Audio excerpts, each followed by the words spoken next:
আসসালামু আলাইকুম। সবাই কেমন আছেন? আলহামদুলিল্লাহ আমি ভালো আছি। আমি ফাতিমা নূর, খুলনা থেকে বলছি। আবারও চলে এলাম নতুন একটি শর্ট ভিডিও নিয়ে। আশা করি আপনাদের ভালো লাগবে। আজ আমি আপনাদের যে কেক ডেকোরেশনটা দেখাচ্ছি, এটা ২.৫ পাউন্ডের 2 টিয়ার কেক আছে।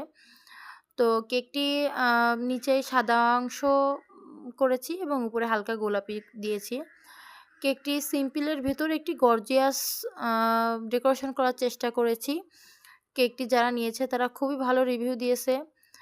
মাশাআল্লাহ কেকটি সফট হয়েছিল। খেতে অনেক স্বাদ হয়েছিল যেহেতু আমি ওইখানে দাওয়াতি মেহমান ছিলাম। কেকটি মাশাআল্লাহ স্বাদ এবং ডেকোরেশন সবই তারা খুব পছন্দ করেছে এবং ২য় বার অর্ডার দেওয়ারও আগ্রহ প্রকাশ করেছে। তো আপনাদের কেমন লাগলো কমেন্টস করে জানাবেন। ভালো থাকবেন সবাই। আমার জন্য দোয়া করবেন।